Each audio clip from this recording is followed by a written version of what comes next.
incoming missile, incoming all hands brace for shock. This is not a drill. Now we're straddling this projectile with powder flats below us. If shit hits here, I mean, we're done. You're not even gonna know it. Hey there, welcome back to Above and Beyond, where excellence meets elevation. I'm your host, Jan Simon, and this season we're raising the bar, diving into the passion, purpose, and defining moments of leaders who don't just aim high, they live there. Big ideas, real stories. Let's get into it.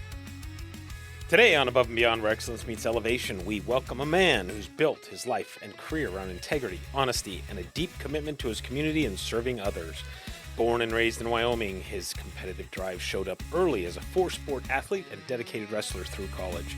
After serving 4 years in the United States Navy, he transitioned to a 23-year career in the automotive industry where he built a reputation for unmatched customer satisfaction. 8 years ago, he brought that same passion for service to Arizona, moving into residential mortgage lending with Granite Bank. Now, as both a veteran and trusted mortgage professional, he prides himself on taking the scary out of mortgage. With a simple, transparent process designed to save clients time, stress, and money. Outside of work, his world revolves around his most bodacious wife, Kim, his partner in crime since the 5th grade, their daughter, a love for golf, floating rivers, traveling, and building community. This guy is proof that consistency, character, and connection can carry you far, both in business and in life. Ladies and gentlemen, I'm pleased to welcome Rob Elder to the podcast. Thank you. Glad to be here. All right. Thank you. Well, thanks for coming on. Let's start out with your early life. Tell me about Rob Elder. Where'd you grow up? Well, I'm born and raised in Wyoming. My grandparents, my mom's parents actually homesteaded outside of Gillette, Wyoming. And so that's where I was born. And then that led me to Casper for a short period of time. And then ultimately I lived in Cheyenne since just after 4th grade. So homesteaded like you see on Alaska, the Last Frontier, or Alaska Bush People, or whatever, Yellowstone. Punch your stakes in all four corners, I guess. And they had a 5,000 acre homestead out there. And wow. The original wood house, if you will, is like a shed, really. Okay. Dirt floor. It's still there? Still there, and that's my mom actually lived in there for a short time. Wow. Yeah. No kidding. Yep. That's pretty cool. So 5,000 acres, and that was your grandparents? My grandparents, yep. So really only a couple generations ago? Correct. Wow. Yep. Yep. That's insane. So did you grow up then, I mean, with 5,000 acres, were they farmers, ranchers? I mean... All of it. Okay. Yeah, they had everything. They had tons of horses, ran cattle. We'd go out on their ranch to get cattle when I'd go out there on a weekend, and I'd be with them for 3 days, bringing in the cattle on their own property. And that's crazy. Yeah, it was pretty amazing stuff. I won't never forget. Yeah. When I was in college, I dated a gal whose grandfather had a cattle ranch, and went out one day when they were prepping the new steers, when they were dehorning and giving them shots and castrating them. Yeah. And collecting the Rocky Mountain oysters. Big old oyster fries. That was an experience. I'd never experienced that. So that was pretty crazy. But, well, that's awesome. I didn't realize. So do they still have property up there then, acreage? Unfortunately not. There was my mom and 4 sisters. Okay. So after my grandfather died, my grandma lived in town because the ranch was 90 miles out of town. Oh, wow. So my grandma lived in town, and she leased it out to a family. Okay. And for years, they gave her $1,500 a month. That's it. For 5,000 acres. There were 2 homes, Quonsets, barns. Wow. All the wild game. Yeah. Oh, no kidding. Any wild game was out there. Wow. And then one of the daughters found out, and they ended up talking her into raising it to, I think, $2,500. Okay. But even then, $2,500 for 5,000 acres? That's crazy. And that's no crop share or profit share, or she didn't get any money from the hunting rights or nothing like that. And so at the end of the day, I was hoping they would have sectioned out a piece of property where the original cabin was at. Yeah. And just leave it in the family, but at the end of the day, they couldn't all agree, so they sold it. Yeah. Wow. Yeah. There was nobody there to go work it or wanted to take it over per se. Okay. But it would have been nice to have a piece of it. Is Gillette in the plains part of Wyoming, or is it more in the mountain part of Wyoming? We were right on, their ranch was right on the border. Part of it was on the border of Montana. So it was timber. Okay, so we had it's water rights, timber rights, wow, mineral rights, and everything. how crazy would that be? You know, it was beautiful. It wasn't no Yellowstone, but on a small scale. Well, right? yeah. I mean, It was beautiful. Yeah. that would be incredible. Yeah. That would be incredible. So did you actually grow up in Gillette then? I mean, was that your entire? No, I was obviously, I left there when I was real young. Okay. And my parents were divorced. Okay. They got divorced when I was too young. I mean, I didn't even know them as being married. Oh, wow. I was that young. So it was always had my mom, always had my dad. And I lived with my mom and my stepdad until after 4th grade. Okay. And at that point, I was fortunate enough as me and my sister, she's a year older, and they gave me a choice. I didn't get along with my stepdad. And so finally, you know, he probably got tired of all the crap and says, where do you want to live? And I told my sister, I said, you're staying here and I'm going. Oh, no kidding. And so I basically almost left the next day. Oh, wow. And lived with my dad ever since that was just after 4th grade, but that was in Cheyenne. Okay. So yeah, stayed in Cheyenne from then on. And that's 5th grade is when I met my wife, coincidentally, and we went to school together through high school and then went our separate ways. But that's crazy. yeah. So in grade school, were you into sports? I mean, what was it that you got up to do in the morning? I mean, small town, obviously you got some ranch exposure, but we lived outside of town, outside of Cheyenne, so 15 miles, just 5 acres, right? And it was weird. In a way, it was good, but in a way, it was weird. My grandparents had like 10 acres. We had 5. My aunt and uncle had 5. My other aunt and uncle had 5. So all the cousins are out there, and you know, and so we had to make our own fun and figure out what you're going to do every day and whatnot. But so I went to a little school called Gilchrist, and back then was in a little trailer. And 5th grade had its own teacher, and every other grade had the same teacher in each 2 grades, like 5th and 6th. Oh, wow. 3rd and 4th, 1st and 2nd. Okay. And Mr. Rohrman, never forget the guy. And so, yeah, we went to school there 15 miles out of town and kind of fend for yourself. And that's crazy. Like one house schoolroom or one room schoolhouse. Or yeah. And so, really, theoretically, you had the same teacher for 2 years in a row. Wow. And he was teaching, 5th and 6th grade material. Yeah. And then the next year you had 6th grade material. And then you go into town, get on the bus, go into town, and now you're in junior high. And yeah. And when did you start getting into sports? Because you wrestled. 5th grade. Okay. Yep. Yeah. 5th grade and had some friends of mine from there that rodeoed and basically in 5th grade, that's where I learned how to chew Copenhagen and wrestle. It's like, because they wrestled and they're Start like, young. You want to wrestle? And I'm like, what's wrestling?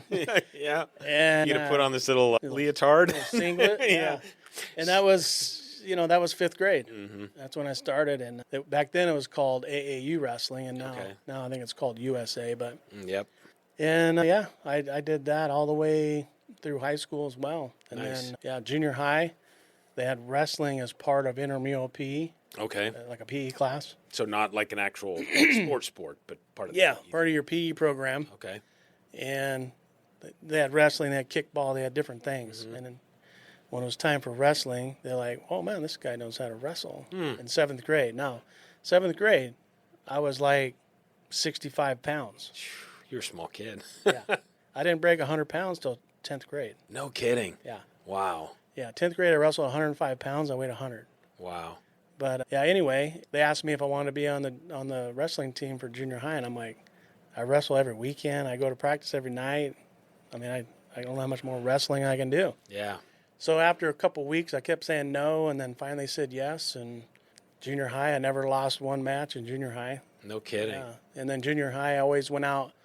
That's where it really kicked off, because then if you're not in wrestling, you need to be in something. So I was in basically within a year 4 sports for 3 years. Wow. And got an award for that. And that's awesome. There's a handful of us. There's probably 3 guys and 3 gals that ended up being able to accomplish that after 3 years. But. How big was the high school that you went to? Was that in Cheyenne? Yeah, in Cheyenne. Yeah. Okay. High school, if my memory serves it right, it's probably over 400 Okay. graduating. So it was a pretty good size school. Decent size, yeah. We had 2 high schools in the town. Okay. I think now they have 3 high schools now. Oh, wow. And then they have like a second chance, if you will. Okay. Those that need to have a little more flexible schedules, not be in school that long. They got to go work. Yeah. So They have specific things they need to take care of during the day. right? Yeah. So through wrestling and then football, what were your other sports did you play? I played football in junior high. Okay. Because yet the kids were still small enough that I could be a safety, right? And I was fast enough that I could. Say 100 pounds as a 10th grader. There's no way. Jeez. I mean, wrestling, there was no way. And plus, at that point, I didn't want to get hurt. And you get some or of I the couldn't wrestle. big farm boys out there in Wyoming probably knock you on your butt. Yeah, that didn't work. This episode of Above and Beyond is brought to you by the amazing sponsors who help bring this show to life. A heartfelt thank you to Above Par Network, elevating connections and creating impact. Foundation Insurance Services, protecting what matters most with confidence and care. Meritum Credit Card Processing, empowering businesses through expert consulting and unwavering support. And Rocks Ink Calligraphy, bringing beauty and personal flair to every handwritten detail. We're proud to partner with these outstanding businesses who share our passion for excellence. For more about our sponsors and exclusive podcast content, visit abovebeyondpodcast.com. So I did weightlifting, I did track, and I did wrestling. Okay. Very cool. Yeah. Was there anybody in that time period? I mean, obviously you made the decision in 5th grade you're going to go live with your dad, but was there anybody in that time period that really kind of helped steer you in the right direction, that kind of gave you a talking to, so to speak? I mean, there was a couple that were good influences. Always being on a sports contract, if you will. I mean, some would always sign a contract, they didn't care. But I didn't drink until I went into college. Even I'd participate and go to high school parties or whatnot and have Gatorade or chocolate milk. But there was a home ec teacher I had that was Miss Cole, and most of the guys were taking shop classes, and I'm like, I'm gonna go hang out where the girls are at, right? Home ec. But not only that, but she just was really down to earth, and really cared about the students, and that's why I had her every year, and then I was one of her assistants to help. I guess we're initially learned that to help take care of other people, right? Okay. Because if you don't teach them how they can take care of themselves, then it's just learned behavior. Yeah. And that's kind of where, when I put it all in perspective, I kind of picked it up at first. And then I had a real hard-ass teacher in high school, Mr. Atkinson.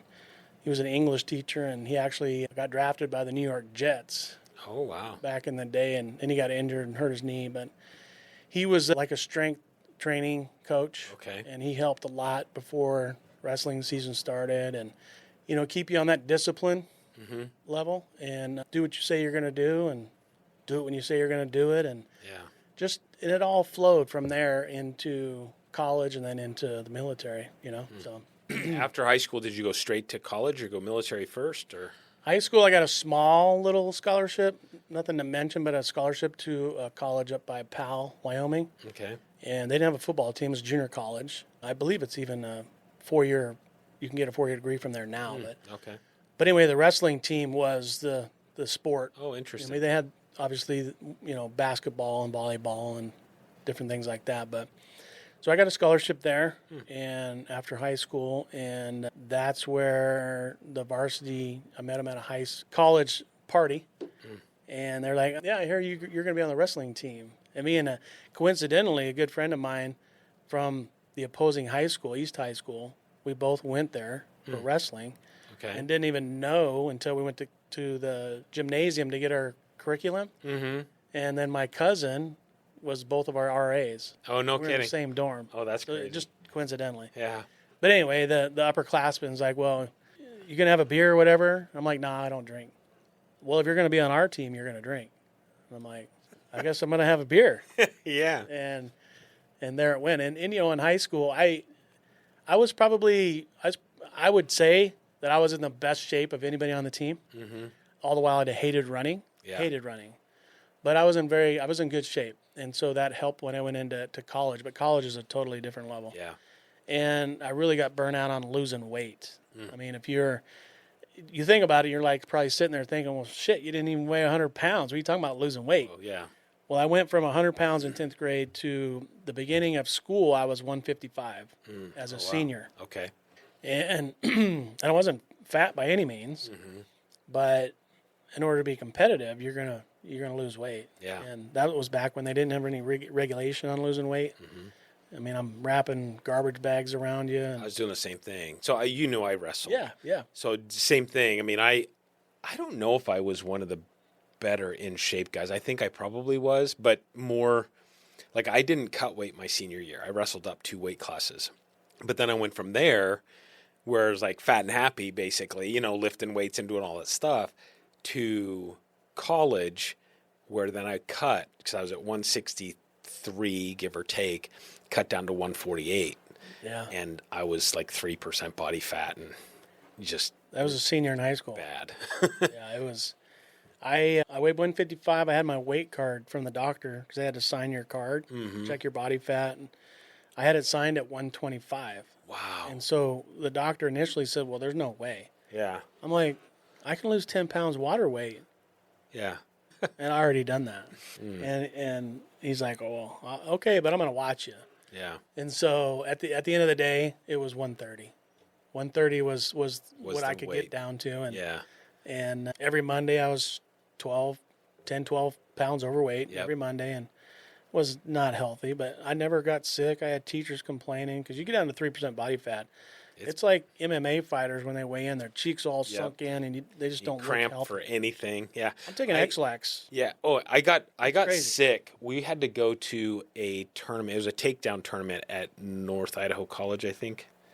NIC. Anyways, and no, we were going to Oregon, Portland State. And I got sick, and I couldn't pull out of it. I was like, I ended up on IVs and the whole 9 yards because I just couldn't. I had nothing to fight it off. Yeah. And they're like, you need to go up. I'm like, I can't be competitive at the next weight class. At the weight class, yeah. I made 125, and I think it was the scales problem, A buddy of mine in front of me got on, and he couldn't make weight. Here I am standing in the shower on my hands with the blood flowing to my head. Yeah, trying to get it out. To get out of 1/8 of a pound. Yeah. And I step on the scale, and they say 125, and I step right off. And I'm like, he and I would just switch. No kidding. So put him at 130, I'll go 125. Yeah. And that tournament was just a no-brainer. A couple hours later, I'm already 20 pounds heavier than anybody. Yeah. What was your go-to after weigh-in? Like let's say you're going to a weekend tournament, right? So weigh-in's on, let's say, Friday night or Thursday night, and you're going to wrestle all weekend. What was your go-to? After a tournament? No, after weigh-in. After weigh-in? Because usually, we'd have one weigh-in before the weekend. And once you weigh in, you're golden for the whole weekend. That's how we worked anyways. I don't know if you guys were the same. Well, if we were an out-of-town tournament. We had, I guess sometimes we weigh in at night and then wrestle the next morning. But sometimes we weigh in the morning, but then, wrestle that night. Took a couple hours or 3 or 4 hours. But it was I guess, some carbs. Always suck on honey, bottle of honey. I had some protein powder, shakes and stuff. I didn't want to, because of the way you lose weight like that. Yeah. It was hard to eat a lot of solid too much too fast. Yeah. Because then that wasn't good either. Yeah. So it was only a little bit of carbs, mostly protein powder shakes, sucking on honey, stuff like that. I love, even to this day, lunch meat with cream cheese. Just like that would do it too. Yeah. I was like, and then obviously oranges. We'd freaking mac on oranges, but yeah, we would. I remember always getting into town, going into a tournament, and the night before, and they go to Pizza Hut or McDonald's or something, and people are getting a bag of quarter pounders, and each person they'd buy 2 large pizzas. Oh God! And it's like, I can't even look at it. I'm going running while you guys eat. Is basically. I can't even have water. I know. Yeah. At that point, I had a buddy that wrestled with me in college. That when he weighed in, just during the week when he was trying to cut weight, he would weigh with 2 oranges, one in each hand, unpeeled, And then he would eat the entire thing, peel and the whole thing. I mean, he's like, okay, I can eat these, and he'd eat those, and that was his meal. And I can remember.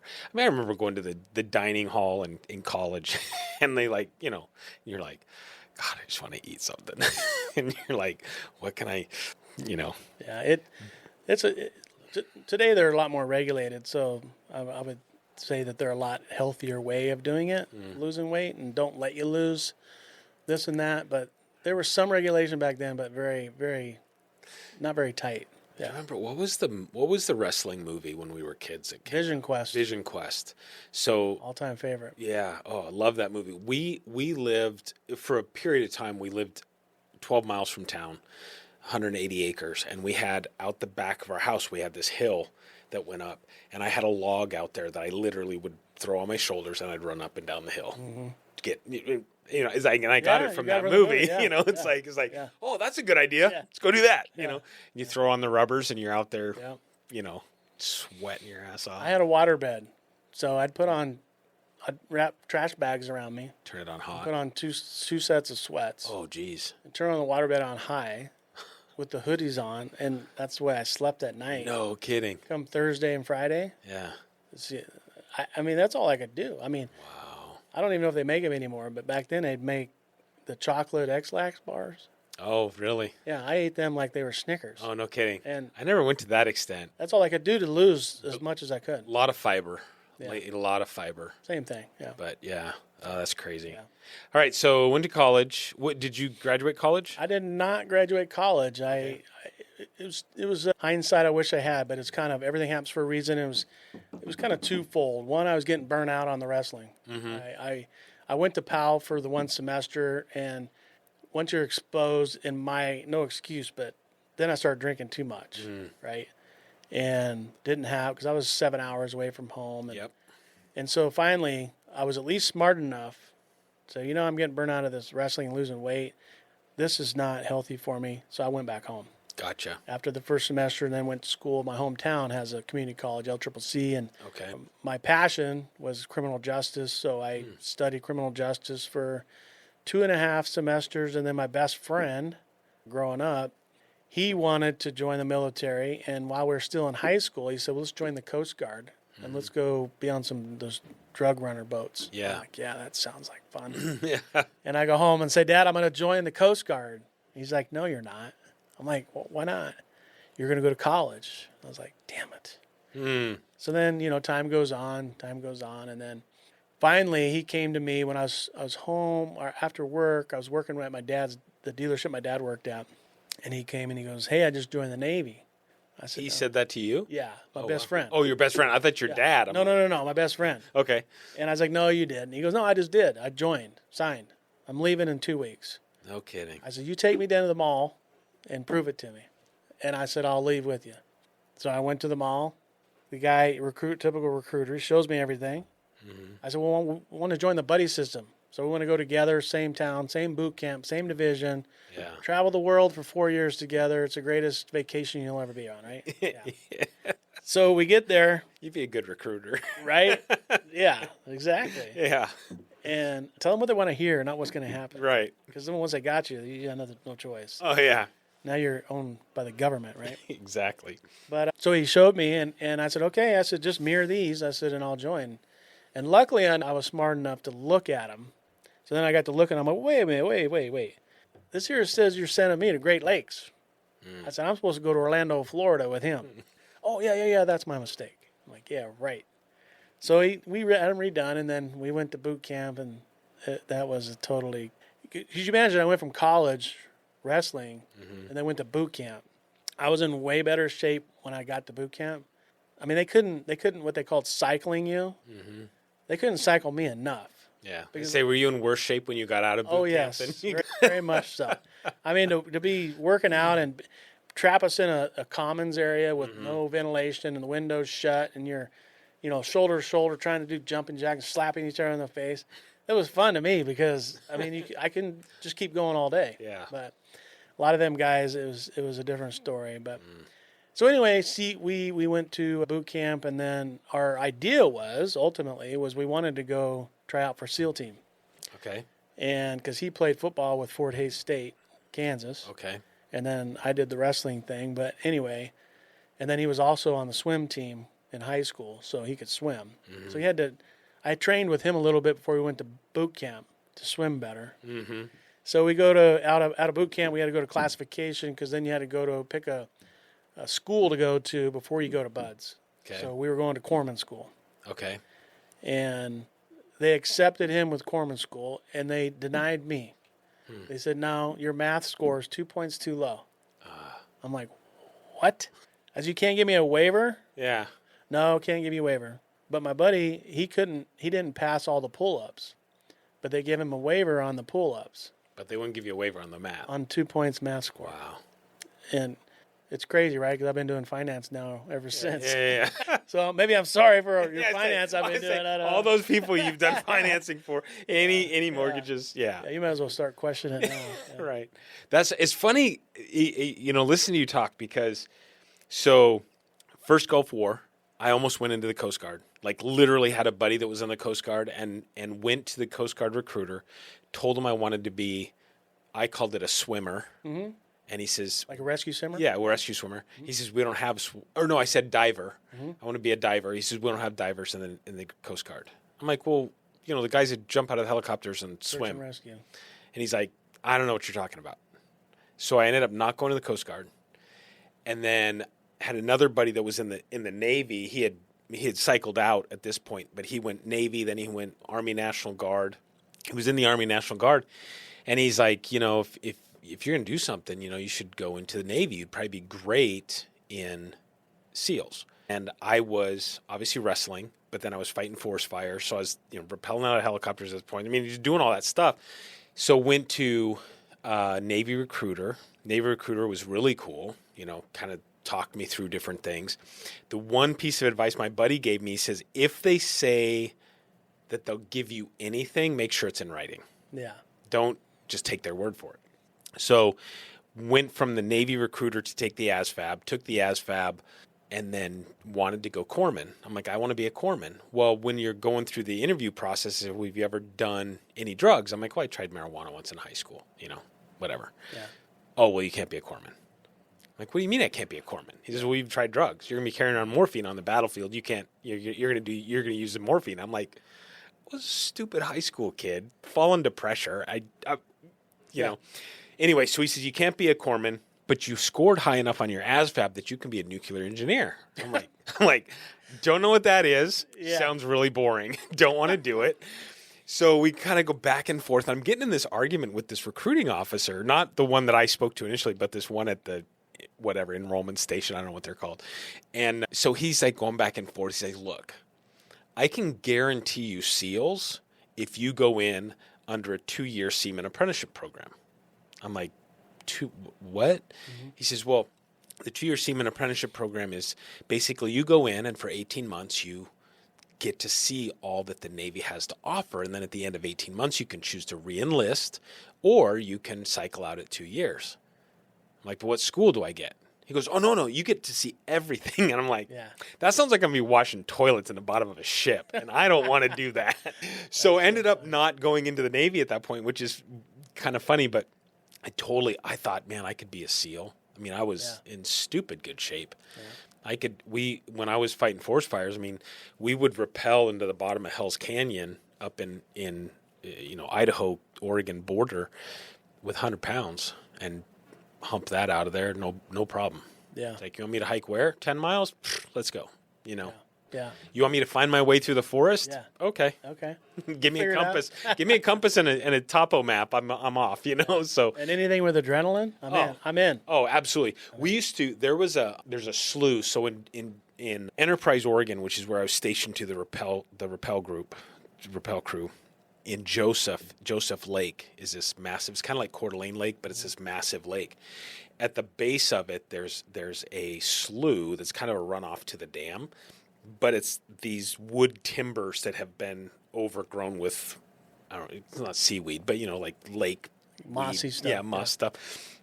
It was probably a couple 100 yards long, and we would literally use that as a water slide. And if you'd have to catch yourself on a bar at the very end that we installed, because if you didn't, you're like into the rocks. Like, and I'm talking big ass rocks.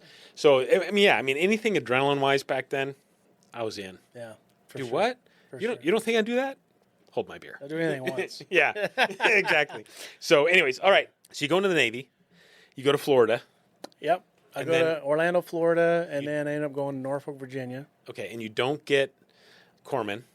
Don't get corpsman, and so they said, and there was no other option. What do you want? I want corpsman. Oh, nope, can't do that. You're going to go do this. So we're going to go be a bosun's mate. I'm like, cool. What's that? Yeah, say what is that? Yeah, you'll figure it out. So you're going to the fleet basically. So on every ship they have bosun's mates, and every ship we had 6 divisions. I went to the battleship Wisconsin. Okay. And so at classification, they said, well, you're going to BB-64. I'm like, what's BB-64? And everybody's like, oh, you're going to the battleship. And I'm like, okay, whatever.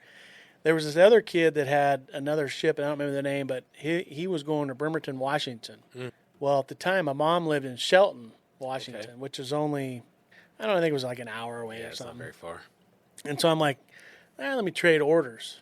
And he's like, yeah, I will. And then he chickened out at the end when we go to hand him in. And so I'm thankful because then I got to go to the USS Wisconsin. It was a battleship, now a museum in Norfolk, and that's what I took to Persian Gulf. But I was in the 6th Division, the boat crew. So that ship had 2 44-foot boats, 2 33-foot boats. One of them's captains, one of them's the officers, and then 2 29-foot boats on the ship.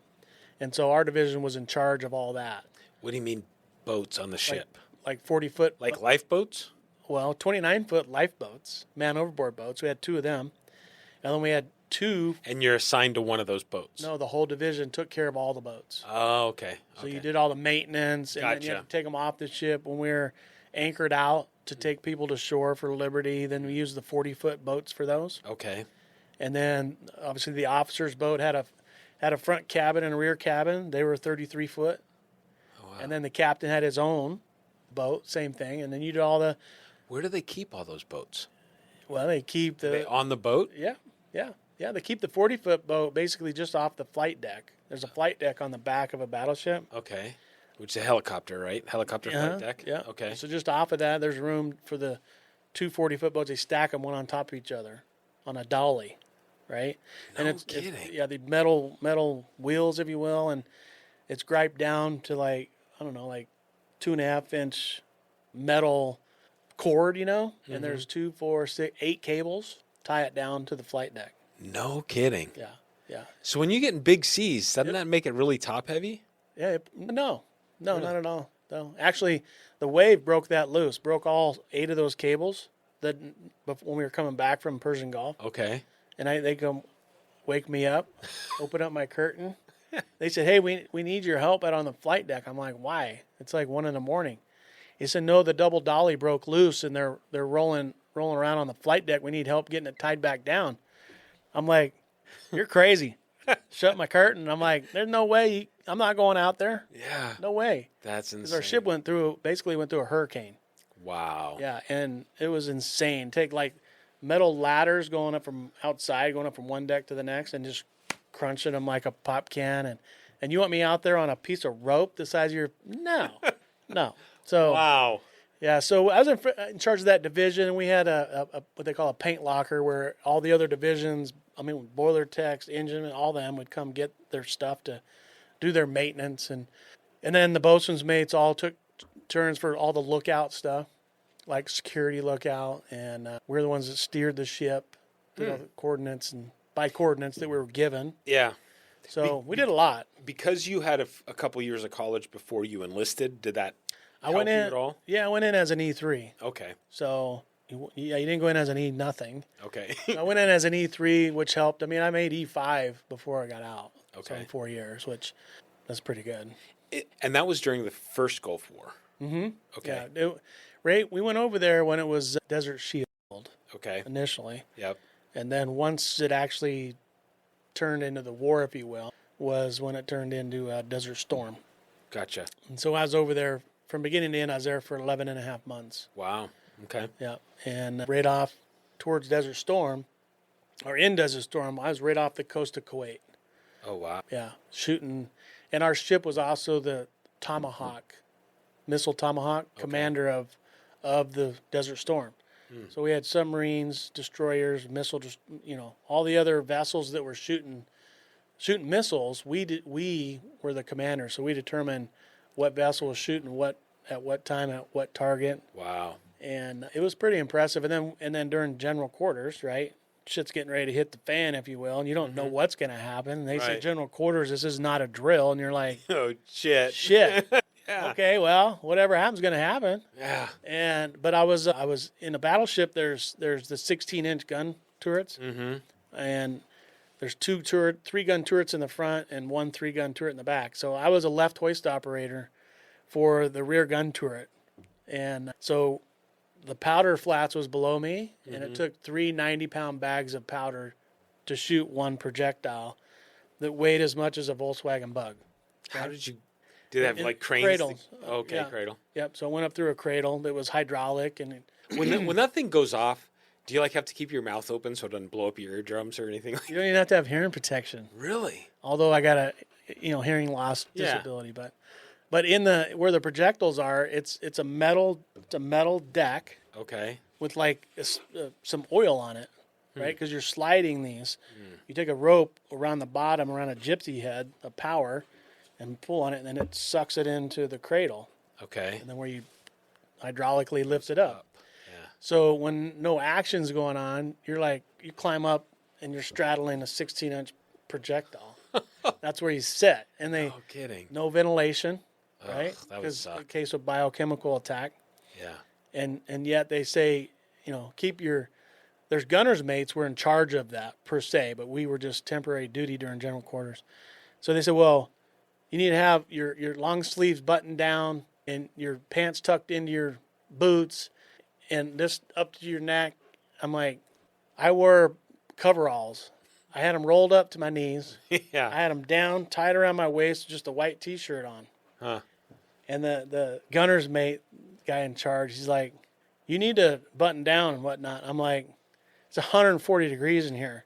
I said, if something happens, I'm gonna be Die dead either anyway. way. Yeah. I said, so don't worry about me. Worry Yeah. about your other gunner's mates. Don't worry about us. That's and awesome. so it was pretty insane though. That's but awesome. noise wise, you didn't hear anything, and it was shot out the deck above us. Really? But you had like 18 inches of steel. Mm. I mean, that's pretty good soundproofing. Yeah.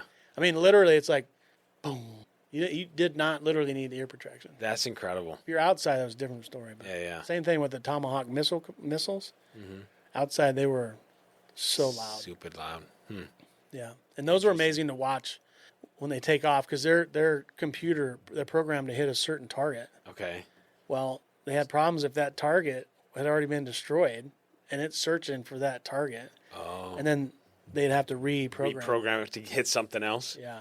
Oh, wow. Because we had these 6 foot wingspan RPV planes, remote Okay. control planes, where we got all the coordinates from, and so it would detect some of that stuff going on. And I have a VCR. Nobody's listening, but VCR tape, VHS, because we would record some of that stuff or put it on our CCTV, and they would have like the troops, Iraqi troops or whatever, out there spelling help because we were firing 16-inch shells at them, And The Iraqi troops? And so it was all on video. Oh, wow. And then I would put that in my locker, and then they would come across and say, anybody that recorded that, bring to the whatever room, the media center, so they can have them erased. And I'm like, I'm keeping that. yeah, they don't know I got this. Yeah. I still have it. That's awesome. So was it truly shock and awe? It was. Because that was a big thing back then, right? It was shock and awe. It was. I mean, it was. It was crazy. It wasn't like I tell people. I mean, I'm right off the coast of Kuwait. Yeah, I wasn't in the trenches in the desert, right? Like the Marines or Army or whatnot. Right. That was a totally different deal. But in that case, in a lot of cases, there was a lot of our ship artillery and missiles and aircraft stuff that was the shock and awe, right? You know what I mean? It wasn't so much like the Iraqi war, Yeah. where there was more troops on the ground and stuff like that. But when they came across and they said tomorrow morning, or no, it was at night. I got a journal that I kept the times and targets and days that each missile was fired at what target and what time, what day. Oh, wow. Yeah, and it was a green memo book. Okay. I don't know if they said memo on them. Yeah. And so I still have it in my trunk. But Oh, very cool. yeah, and so then our buddies, we would take Polaroid pictures, and of each other and put them in our pocket. Because you didn't know if you're going to, you don't know if you're going to see them. How long is this going to be or what is going to happen? That's crazy. And so it's pretty crazy. Yeah, one time we were in the gun turret and just hanging out, waiting for the next coordinates or waiting for our turn because they'd shoot up in the front turrets and we didn't have to do nothing right now. And they came across and they said, something to the effect of, incoming missile, incoming, all hands brace for shock. This is not a drill. Now we're straddling this projectile with powder flats below us. I'm like, we go like, where are we going? We look at each other and it's like, if shit hits here, I mean, we're done. You're not even gonna know it. Yeah. And so it's like, luckily, it ended up being one of a U.S. fighter pilot that basically got lost and had his whatever you call it, turned on, so it fixed to a target, and then he can get his bearings, and it fixed on our ship. Oh, and so they're like, we're getting hit. By the time they made communication, literally within probably a couple minutes of him getting shot out of the sky from the phalanx R2-D2. Yeah, wow. He was almost toast. That's crazy. So, I mean, stuff like that, right? It's like, I always think about the troops on the ground where you're firing bullets at me and stuff like that, right? And I'm like, yeah, I was on the ship. But it was just as intense. Maybe not just as intense, but it wasn't like we were in the Red Sea shooting Tomahawk missiles. We were right off the coast of Kuwait. And actually our ship was the only ship in Desert Storm that got a combat action ribbon. Oh, wow. Because of where we were at, and they had video of us getting shot at anti-aircraft caliber, 50 caliber anti-aircraft artillery. Yeah. And a buddy of mine, I'll never forget his name, his last name's Peasley, and he was up like on the 010 level, just wearing a flak jacket, and that's about at the height of these. I think it was every fifth one was a tracer. Oh, okay. And he's like scared to death, right? Oh my God! You laugh at it afterwards, right? Yeah. Not then. Even he laughed at it afterwards, but it's like, shit. That's crazy. Crazy, yeah. So you were in for 4 years. 4 years. Yeah. How many years were you in before you got deployed to Kuwait? Well, it was no years; it was months. Oh, really? Yeah, okay. I went. So finished boot, assigned and gone. Went 2 months to this training to get me acclimated to what the fleet's going to be like and be a bosun's mate and did you ever get sick on safety the ship? And going overboard? No, I never got sick. Seasick? No, never. No, thank goodness. Yeah. And then I went home for leave, and then I went to Norfolk, Virginia. I think I was on the battleship there for maybe a couple months, month and a half, and they said we're going on a what was it called? We're going on a cruise. Some Caribbean cruise or something like that. I can't remember what it was called. And so I was like, oh, this is going to be good. And then the next day, they came across, said, we're going straight to the Red Sea, through the Suez Canal, and we're going to the Persian Gulf. When you go in, are you going in a group of boats? I mean, can you see other ships around you when you're doing that, or is it just kind of you? Some. Okay. Some you can. At certain points, we would see others. Not like a ton of us. Yeah. When we got over to Persian Gulf, when Desert Storm, you could see more than just a few, but gotcha. Not like, storming the beach or something like that. Yeah. But yeah, it going through the Suez Canal was another unique experience because then I was manned to one of the 29-foot boats man overboard boats, one on each side. And on that boat, we had a EOD, explosive ordnance diver. Okay. And then we had a Marine. Might have 2 Marines, and then me. I was a boat coxswain driver, and then another guy, a Navy guy. And it took us, if I remember, it took 23 hours to get through the Suez Canal. Wow! Because it's man-made deep, right, dug deep, and our ship was just as the hull was just as down deep as it was high. Oh wow! For the stability. Mm-hmm. But anyway, and I could take my phone and throw it to the shore on either side. Really? Yeah. And wow! One side you've seen tanks. The other side you see camels. And so I mean, you didn't know what was going to happen. Yeah. But luckily that was during. Did they put the smaller boats in the water then at that point, or were you just We were just on above the cradle, just ready to go ready down. to go if you needed to, in case we needed to. Yeah. Gotcha. Huh. Yeah. So Desert Storm was kind of like a couple day thing, right? No, just kidding. I don't remember the days. It was longer than that. Yeah, it was longer than that. I was kidding. Desert Storm or Desert Shield was Yeah, it was quick. lengthy. Right, yeah. But- So that was pretty quick. You were in for 4 years. Yeah, and then I went to, before that, I decommissioned that ship in Philadelphia. Then I went back to Norfolk, and then I went on the USS Simon Lake, which was a submarine tender. Okay. So it was a ship, but it had to be in port for the subs to come be tended to. Okay. So it changed its home duty station to La Maddalena, Italy. And so I spent the last year in Italy on the Sardinia Islands, which if the opportunity presents itself again, I'll live there before I pass away. Yeah, really. Beautiful. I love it. Yeah. It's in the Blue Zone, right? You've Oh, seen okay. the documentaries on the Blue Zone where most people live over 100 years old. Yeah. So, yeah, it's Have you it's been just back beautiful. since then? Oh, yeah. Yeah. Yeah. So, all right. So you're in the military, 4 years. What happened after the military? Military, I eventually made it back home. I had, before I went to Italy, I was dating this gal, and her dad was a retired lieutenant colonel in the Army. And I said, well, I got to go to Italy for a year, and then when I get back, we'll move in. I'll move in with you, and then we'll go from there. And he goes, no, you're not moving in with my daughter unless you're married. Well, I'm young, 20, 22, 3, and she was 18, getting ready to go to college, real smart. And I was like, you want to get married? She's like, yeah. It was the dumbest thing I ever did. Yeah. Dumbest thing I ever did. Because I would have re-enlisted. I would have stayed in Italy another 4 or 5 years. Gotcha. So it was the dumbest thing I ever did. But then that didn't work out. So then I got divorced and still friends after that and all that. Yeah. But then I came back home to Wyoming and then tried to go back to school for criminal justice. I really wanted to get my criminal justice degree. Mm-hmm. And I ultimately wanted to be a U.S. Marshal. But after the military and, not making a whole lot of money, right, per se. I mean, I made more money per month probably selling Copenhagen and loan shark and money than I made my military pay in a year. Really? You know Wow. what I mean? But anyway, my dad was in the automotive car business, and I'm like, I need to start making money. And there we go.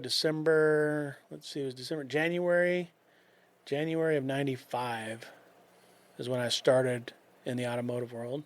And started at a family-owned dealership, a little smaller. And I don't know how to put it. I was aggressive, but I wanted to make money, right? And I wanted to do it the right way, and I wanted opportunity.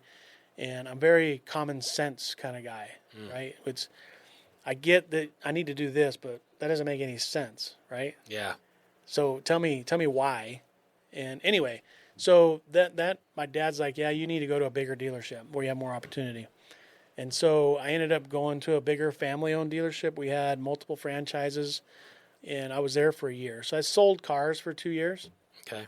And after the second year, the finance director at that dealership, we had Cadillac, we had GMC, Cadillac, Toyota, Hyundai, Mazda, Subaru, Nissan, something like that. And he's like, hey, you wanna be a finance manager? And I'm like, yeah, right? I've been here a year. Did you say you realized I didn't score high enough on my math I was test? 2 points. You might want to test me, right? Yeah, no, that's a good call. And there's people there, guys, primarily back in them days, it was primarily males, and they were pissed. They've been there like 10 years. Oh, wow. And I was there a year. But it goes all through from high school, wrestling, military, discipline, Yeah. right? Yep. And I was reliable, I was loyal, and that's what, that's who I want you. Yeah. And so there for a while I was doing both. I was still selling cars and I was filling in for him when he went to lunch or his day off. And I mean, it was crazy, but I did that for probably maybe a year, and then he ended up leaving, and from there, 23-year career. And Same dealership? No, I was there for 9 years. Okay. Primarily, I did that business for 23 years, and then I went to one other dealership for a very short time, and then went to the one that I ultimately left for when I came to Arizona, and I was a finance director there. But I was sales manager. I was general sales manager throughout those years, and I was a finance director for 12 years. Wow. Before I got out of that and came to Arizona and figured out what I was going to do when I grew up. Yeah. Yeah. When did Kim come into the scene? So I mean, you said fifth grade, but yeah, obviously now we're a long ways past fifth grade. So yeah, that's right. So I had gotten married another time. wait, two more. Second time, right? I got married a second time, Oh, okay. and that's when my daughter was with my ex. Right? Okay. And yeah, that was a wild story there too. But ultimately, she was taking birth control and then wasn't taking it. But only she knew she wasn't taking it. So that's how Tiffany came about. But she's a blessing, right? I wouldn't change anything. But as karma takes it, it didn't work out. The state was going after me for child support, even though she lived with me. And so then I'm like, okay, well, I might as well get married. Well, don't ever get married just because of that, because it never works out. Yeah. And as karma would have it, I retained custody when I got divorced. My daughter was 2. Oh, wow. So it was just her and I until she was 7. Okay. And then that's when Kim and I ran into each other again because of my sister. And she asked, what are your brother doing now? And he's like, well, he's got a daughter, 7, and he's just the 2 of them. And we'll give him my number. And then we were together ever since. Yeah. And now my daughter's 20, she'll be 28. Wow. Yeah. That's awesome. Yeah. When you were in the dealership business, and even like I can only imagine how tough that was being a single father, trying to make sure that you're there for her, but you're working auto dealership, which isn't really conventional hours, so to speak. How did you balance that? How did you find a way to keep yourself grounded through that? It wasn't easy. I seen my dad do it, right? So I'm like, that's just normal. And coming from the military, those were obviously not conventional hours either. Yeah. And so I guess for me, it wasn't a big deal to just go into because I was used to it. But at the same time, I missed out on a lot. My daughter's sports, volleyball. And luckily, when Kim and I got together when she was 7, Kim and I were together when she got into sports and travel league volleyball and all that kind of stuff. And she did that usually on Friday and Saturdays. Well, I worked. Yeah. I didn't get to go. I think I went one time. Yeah. And then fortunately, after a couple of years of that, she moved to Norco, Northern Colorado Travel League. Okay. And all their games were on Sundays. Oh, wow. And our dealership in Wyoming is closed on Sundays. So that was really, really cool. But I did miss a lot. But I did. Our owners were always community-based too. So fortunately, I did get involved in community stuff that the managers, he wanted them to get involved. So that allowed me to participate in a lot of getting off at 5 o'clock to go to this fundraiser or go to do this, Yeah. So that was good. But it's just, that's all I knew was working. Yeah. Honestly, I mean, it's, in the military for 4 years, you worked all the time, really, Yeah. And so that just went right into the car business. And it's like, well, I guess this is what you're supposed to do. Yeah. And then about 8 years ago, something happened, made you decide to move to... Didn't make me decide. Kim decided? Yeah, my wife. She give you an ultimatum? No. I'm sick and tired of the cold. We're moving somewhere warm. I've heard that one. I tell everybody that she's a good manipulator. Oh. And I don't mean that in a bad way. It's like she worked for the federal bankruptcy court. Oh, okay. And for 12 years. And before that, she worked with the district court and whatnot. But in the government, they do cutbacks just like they just did, right? And a lot of people lost their jobs and whatnot. And she'd been there the longest, so they'd get rid of her and hire 2 more full-time people and cumulatively pay less than they were paying her. Gotcha. So her cousin lives here, and her and my daughter came out here on vacation, and she says, we need to move to Arizona. It was like, what, March? Back then it was probably... February. No, it was I think probably right before May. Oh, so it's probably like maybe starting April. to get warm. Yeah. April? Huh. And I'm like, hell no. I heard it's hot in Arizona. Yeah. And so I agreed to come out here on a trip. We leave Thursday night at 10 o'clock and then fly in and be here Thursday night, Friday night, Saturday night, come back Sunday, right? And I remember coming, it was June, and fly in to the airport, Phoenix, and the automatic doors open up for her cousin to me to pick them up, or them to pick us up. Yeah. And it hits me like a ton of bricks. What kind of oven did I just step into? I'm like, no, this is not even normal. I mean, this is, who does this? Yeah. And I almost Especially coming from Wyoming, where it's probably just gorgeous. I turned around and I'm like, I wanted to go get a ticket immediately. I'm like, this is just stupid. I mean, and so I'm like, wow, just like any relationship, I think a lot, I don't say, right? Yeah. And I'm like, this is dumb. And so I ended up staying for the weekend, and let's go look at houses. I'm like, what the hell? Her cousin's manipulating it too, you know? Yeah. And I'm like, so we go look at all these houses, and I mean, open houses are fun to go to kind of see and compare what you got and see what you can change on yours. And finally we went to this house, and we should buy this house. And I'm like, what in the hell? What's happening right now? I'm like, well, all right, well, I guess we can have an investment property. You know, we can afford it. I mean, yeah, okay, let's make an offer. And that was in the islands in Gilbert. And a small 2-bedroom, 2-bath, 1,280 square foot, perfect second home. Yeah. And they turn it down. I'm like, thank God. Dodge the bullet. Thank God. And then we leave. And then it was a couple months later, I get an email that it went back on the market. Well, been competitive my whole life, right? And so I'm like, oh, now it's a game. Oh, no. Okay. So I ended up going back to them and made an offer less than what I had offered before. Excuse me. And they took it. Wow. I'm like, shit, I guess we have a second home. And so, yeah. And then we bought a little Mini Cooper and drove it out there to keep it in the garage for friends would go use the house. And we gutted it. I mean, we redid it all, and it was nice. And then I made I say then a mistake, but now that I've been here 8 years, I wish I'd have done it 10 years before. But I told my wife, I was like, look, I said, if you get not that she couldn't, but if you get a full-time job, I'll quit what I'm doing. At the time, it was the dumbest thing I ever said, because I didn't think she would ever just not be able to, but I didn't think she would just ever do it. Yeah. And little did I know, it was probably 6 months later, we came for one of her cousin's son's wedding. She's getting ready to leave in the Mini Cooper. I said, well, where are you going? She goes, well, I got 2 interviews. Oh, I'm like, you're shitting me. And I'm like, my heart's like, uh-oh. And she comes back a couple hours later. She's walking in the door. Just the smile couldn't be any bigger on her face. And I'm like, what happened? I mean, I was as serious as a heart attack. Oh, my God. She goes, well, I got a job at the Chandler Chamber. I'm like, full-time? Yeah. I'm like, Jan, I'm going to tell you, at the time, it was probably the most stressful time in my life. Mm-hmm. I mean, I felt more pressure and stress than being off the coast of Kuwait.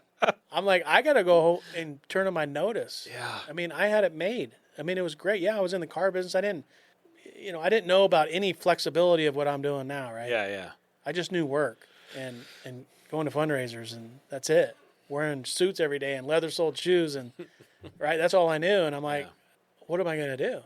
Well, we never lived beyond our means, right? Mm-hmm. So I wasn't worried about that. I mean, I said I can go get 2 little jobs and make enough money. I don't care. Yeah.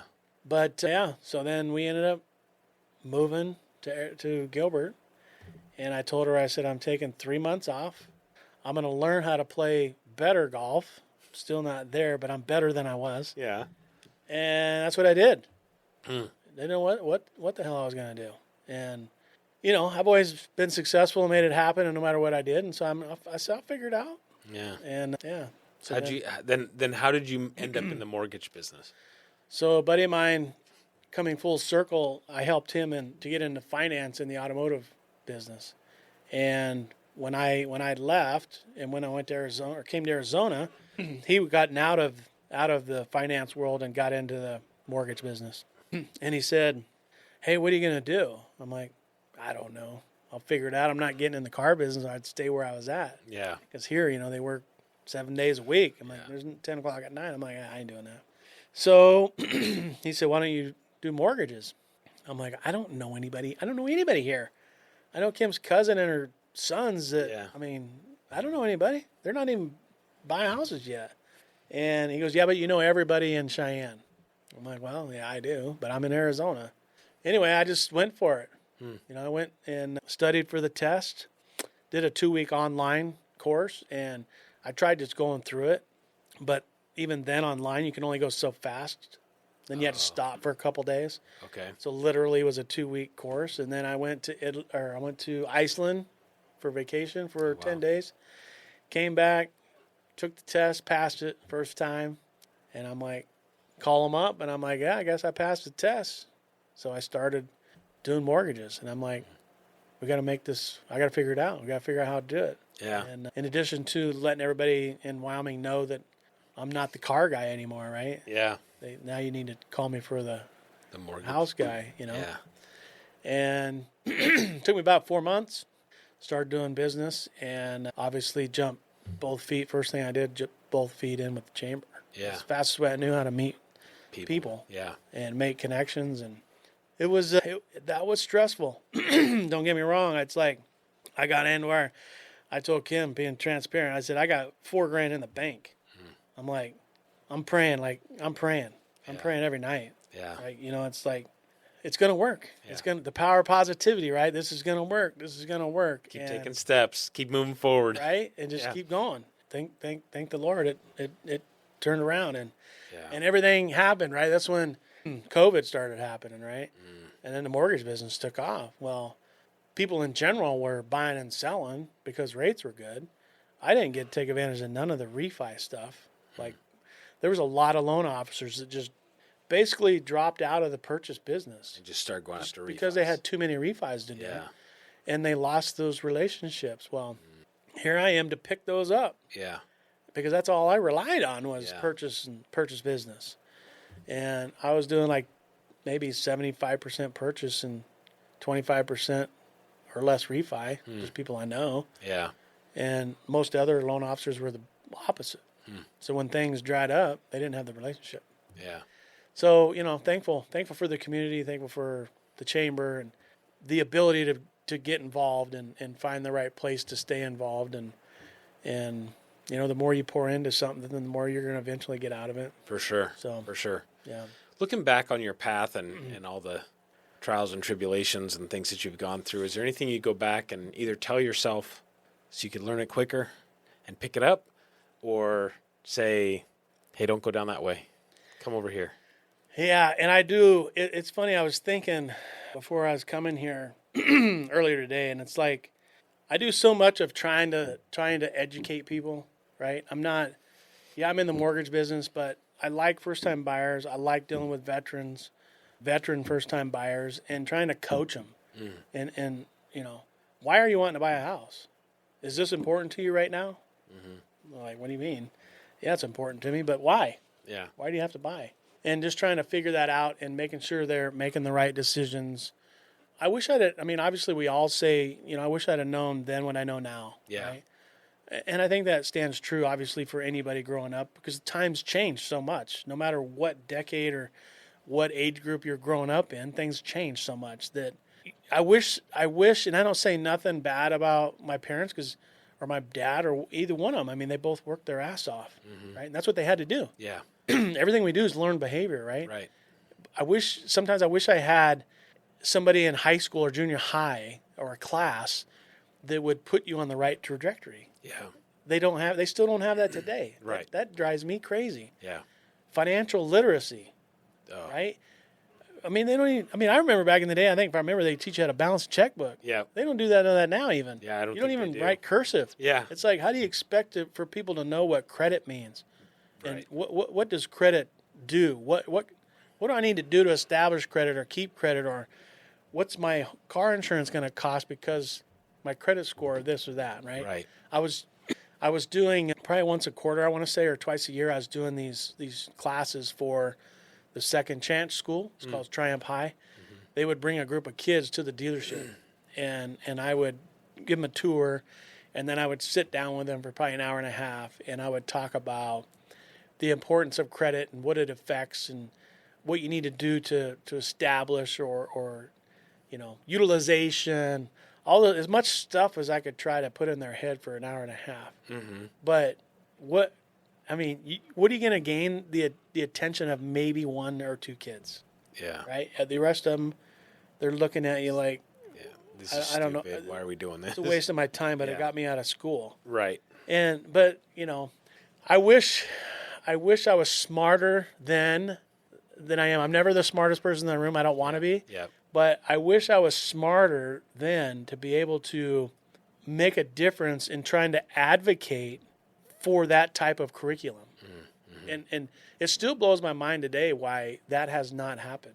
Yeah, it's crazy. I think the same thing, and I'm sorry to cut you off, but I feel the same way. Like, I feel like we're not teaching kids to be successful.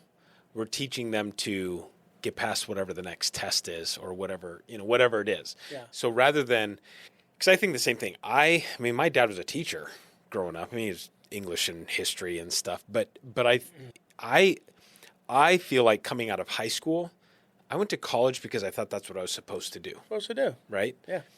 I didn't end up in the military, but I very easily could have. I took 2 years off of college. I didn't know what I wanted to do. I went back to college because I thought, well, I've got to go finish my 4-year degree. I have a 4-year degree that I've not used other than maybe 2 months from when I graduated. Right. And nobody's ever sat down and said, here's how you do these things. I remember who I was talking to recently. I think maybe it was Pepper, but we were talking about, like, when I first went to college, I'm like, well, I'm going to be a business major because that's what all athletes do is become business majors or teachers. And I didn't want to be a teacher. And so started taking business courses, took an accounting class. I'm like, hell no, I'm out. Drop out of business school right there. Now I look back and think, God, I really wish I would have finished business school because I feel like that probably would have prepared me more for where I'm at today than anything. But I also feel like I wish somebody would have said, you don't have to go to college, right? You don't have to do this. Let's sit down and talk about whatever, and maybe somebody did and I just don't remember it. What do you want to do? Right. Nope. That was never a conversation. Yeah. Ever Yeah. a conversation Never. that I remember having with anybody. It was like, I remember just sitting there going, okay, well, my friends are going to college and, my parents, I guess I need to go to college and I'm, and had a potential for a scholarship to play football. Ended up feeling like that was way too far away from home, so I didn't go there. Ended up going to I had a friend going to Central Washington, so I went to Central Washington. They had a wrestling. I'm like, oh, walk on, wrestle, and I ended up wrestling in college. But yeah, I think back and I think college didn't do anything to prepare me for school. High school didn't do anything to really prepare me for school or for life. For life. Yeah. And so I agree with you 100%. Where I feel like, man, we just need to. And I don't know what the right sauce is there. You gotta. There needs to be a general class and I've thought about it extensively, and a required class that they have to take for 3 years. Well, here what's high school? 2 years? Well, 4 years. It's 4 years. Oh, ninth. Yeah, 9th through 12th. Okay, so let's make it 3 years. 11th, 12th, or 10th, 11th, 12th grade required class, one class a year. So you got to take it one semester at minimum as an elective, or not an elective, I guess, but a required class. But talk about investing, talk about real estate, talk about credit, talk about, all these things that you're going to have to deal with. Mm-hmm. But why not give you the tools in your belt to, when it comes time, when you do start hearing about it, it's not alien. Right. You don't want to not deal with it because you don't know anything about. Oh yeah, I know. I'm familiar with that. I took typing. Yeah. Right. Right. That was as much as any kind of business preparedness you could take as typing. Typing, balancing checkbooks. We had an economics class in high school. It was like one semester, I think. And it was that typing, balancing checkbooks. I think we had to pick 3 stock tickers and track the 3 stock tickers. But there wasn't any practical application for anything that we were doing. It was like, to me, it didn't make sense. Like, this is stupid. Now I think. But are you thankful you learned how to type? Oh, heck yeah.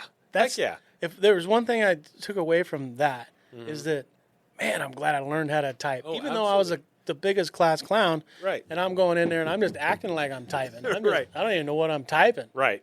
But I learned the keys. Yep. Right. And, the teacher would tell me, throw me her keys to her car and tell her to go get her breakfast. Yeah.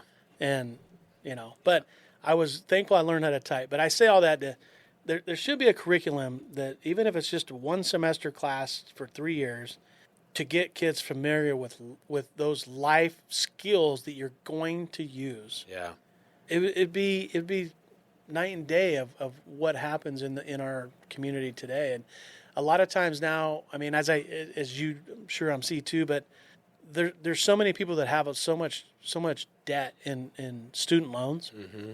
And I think they go to school because that's just what I'm supposed to do. Or B, they don't want to work. Right. I'm going to go to school. I'm going to take these grants. I'm going to get this to live on. And now I'm going to go 4 years and I'm going to all this student loan debt. But now how am I going to pay for it? Right. And at the end of the day, they ended up, after that, they learned how to weld. Right. Well, how much money would you have saved if you just went to trade school and learned how to weld and then got this huge, great job that even today you can get that's unbelievable? Right. Well, I think about that too. Like I think about, because I love doing woodworking. Yeah. I think if somebody had talked to me about construction, never even thought that was a path that you could take. And I think now I'm like, had somebody started me in construction early, I mean, I've rebuilt bathrooms and houses and additions on property and done roofs. And now I've done all that stuff. And I think, had somebody guided me there, would I be a construction manager or owning my own construction business or whatever it is? It's like those weird things. But I think there was such a heavy push to go to college, to get that done. But really it was, I even still today feel like my first 2+ years of college were just taking high school again.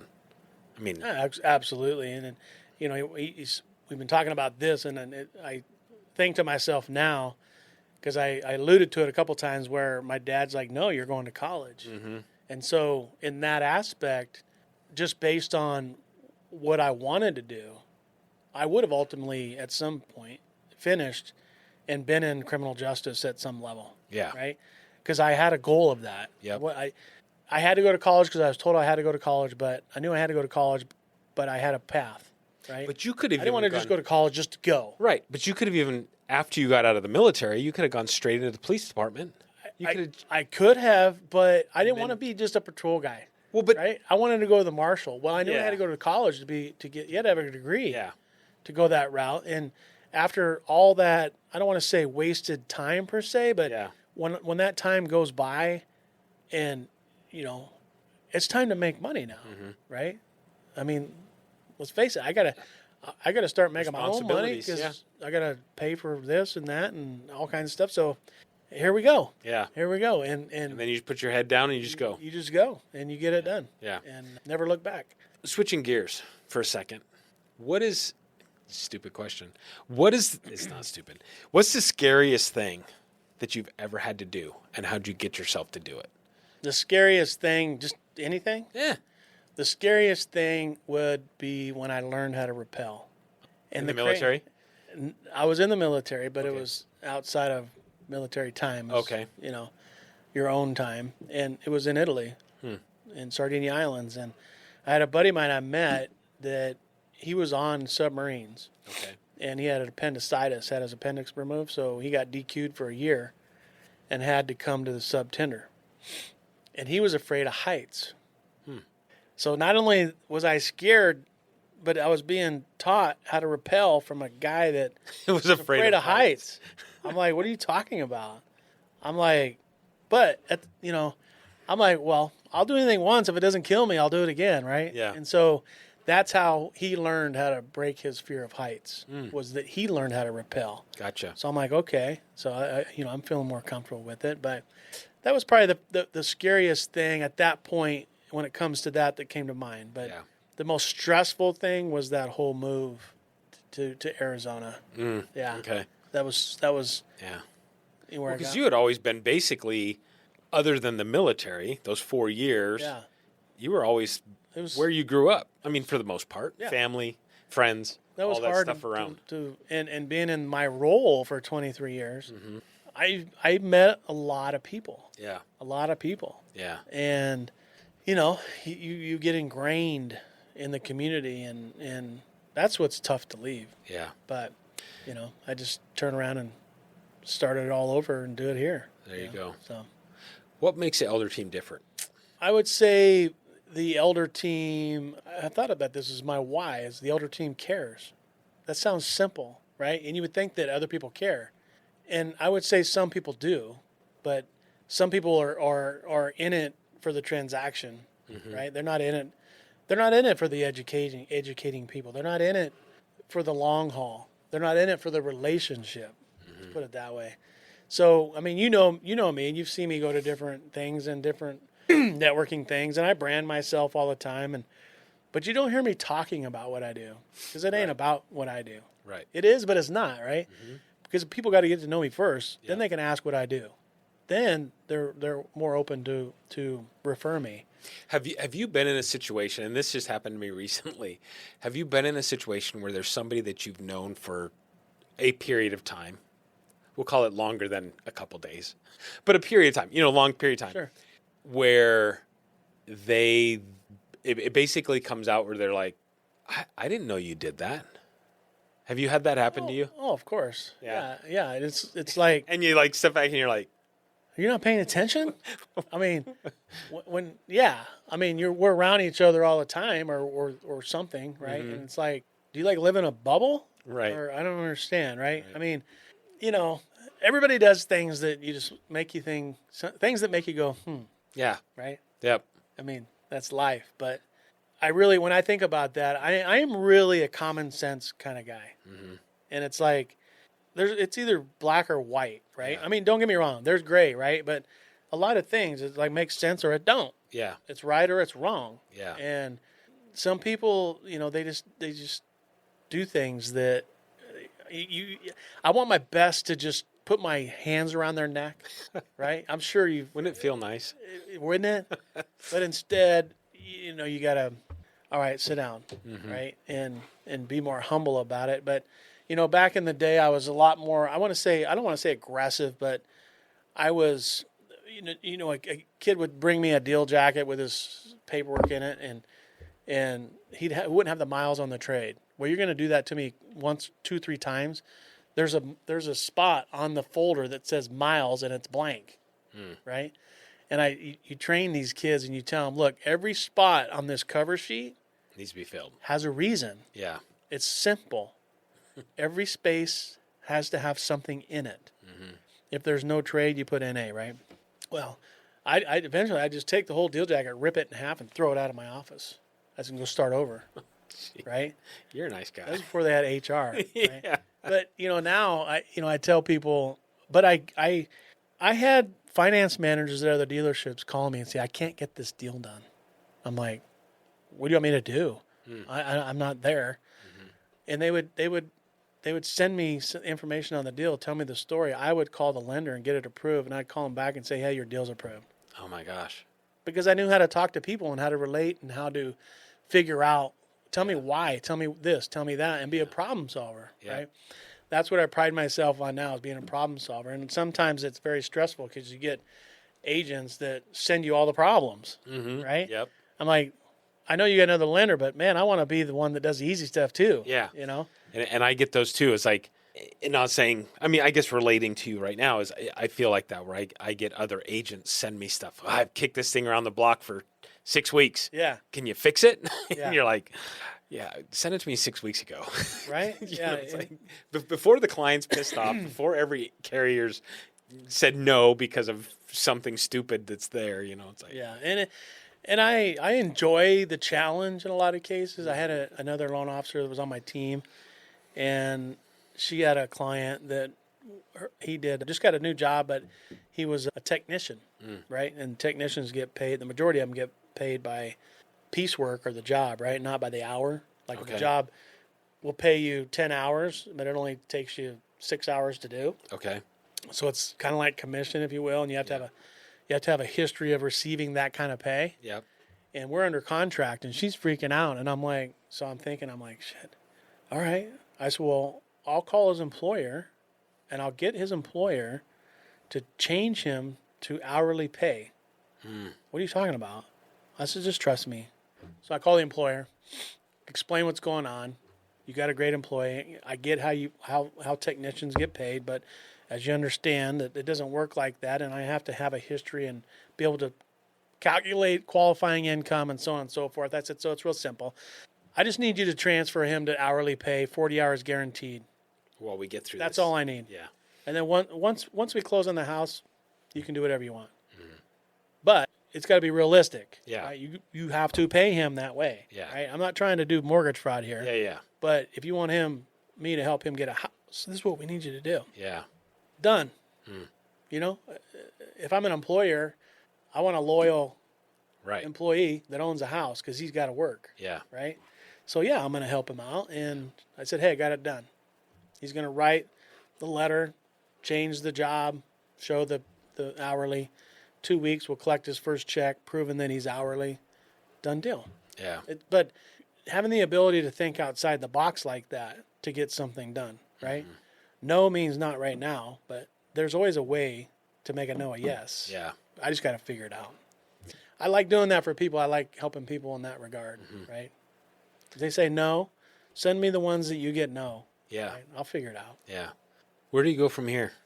Well, after the mortgage business, I mean, you said you wanted to move to Italy. I never thought just the wild, in a lot of cases, fast-paced life my whole life, right?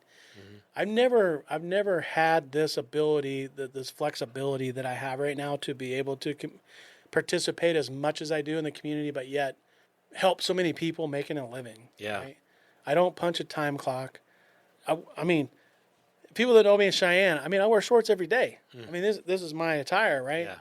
And it's not about what people wear. It's about what they do and who they are, Right. right? So don't quit wearing what you wear because Right. people don't do business with me because I wear a hat and logo every day, Yeah. right, or shorts. But where do I go? I just love – I would tell people if I won the Powerball that was, what, 800 million or what? Yeah. Or no, it was 1 some billion. 1.8 billion. 1.8 billion. You know, what would you do? Yeah. I mean, yeah, I would do a lot of traveling, but I would say I ultimately would like to have or create, I guess, my own mortgage assistance or down payment assistance program for those that really need it. I mean, there's programs out there. Yeah.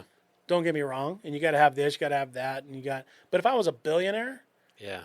it could self-fund itself. Oh, yeah. Right? You could set it up, and I would really want. I would really want. I'm not going to be there day to day. Yeah. But I'm going to be there to help set it up and then put Right. the right people in place to run it. I'd love nothing more than that. But yeah, I would travel if I. I'll tell you, I say this all the time. In Lombardia, Italy, this small island. To get there, you go to the airport outside of Rome.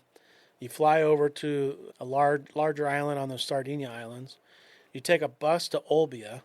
You get on a ferry and go to La Maddalena, and that's where I was at. Sounds like a long trip.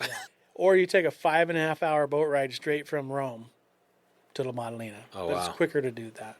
So there's a candy store. Everybody's been in an old-fashioned candy store Yeah. that has the wood 55-gallon drums, and it's got the plastic tub in the Yep. top, and you scoop out the candy and you put it in a plastic bag and you weigh it and pay for what it weighs. Yeah. And then upstairs is like a townhouse or condo or whatnot. And I told Kim when I took her over there and showed her where I was at for a year and took her to specifically this candy store, and I'm like, one day I'm going to own this place. Oh, And we're living up there. there you go. So- You go. There's the dream. There's the dream. Yeah. Nice. And you know, I got parents and in-laws to take care of, and Yeah. so nothing can happen with that. But I've already told my daughter, I said, Someday.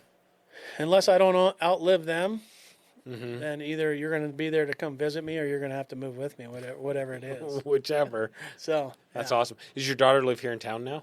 Yeah. Okay. She moved here. She's been out here now probably 3 years or so. 4 Okay. years. Yeah. My parents moved out here. My in-laws moved out here. Nice. I get on a golf cart and go to my parents' house on the right, about a quarter mile, or I go down to the left to Kim's parents a quarter mile. And Oh, very cool. so if they need something, I'm right there. That's So, awesome. Yeah. That's awesome. Well, hey, I really appreciate having you on. I very much appreciate the conversation. Get Yeah, to for know sure. a bit more about you. I do have a gift for you. Okay, cool. So Awesome. you may have heard at this I point. have. Everybody gets a gift. Yeah. So your gift that. there. We've got a little basically the same. I don't know if you call this a tumbler or highball glass. I don't know what you call it. Yeah. And it's engraved by Rock's Ink calligraphy. Yes. So personalized for you.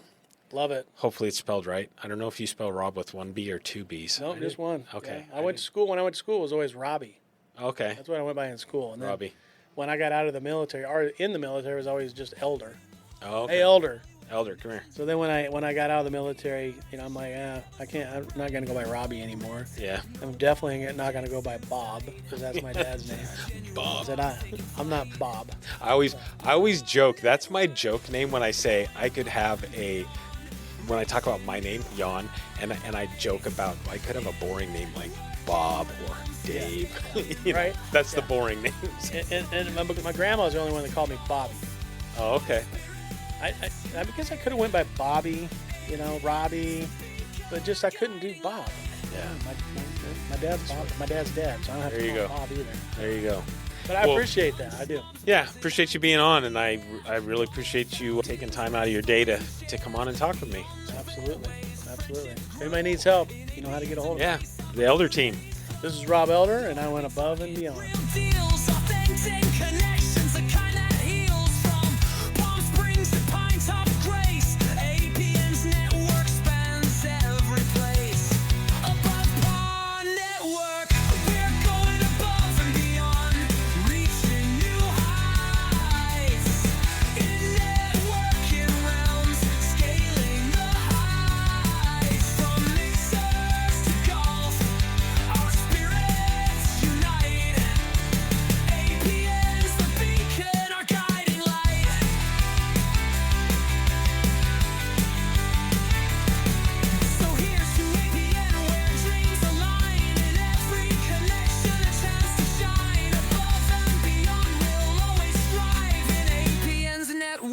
We truly thrive.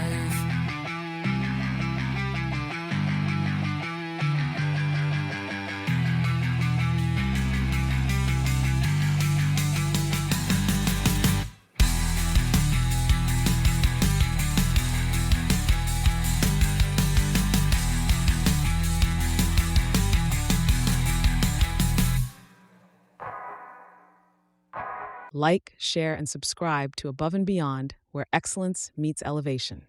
Elevate your mindset, one episode at a time.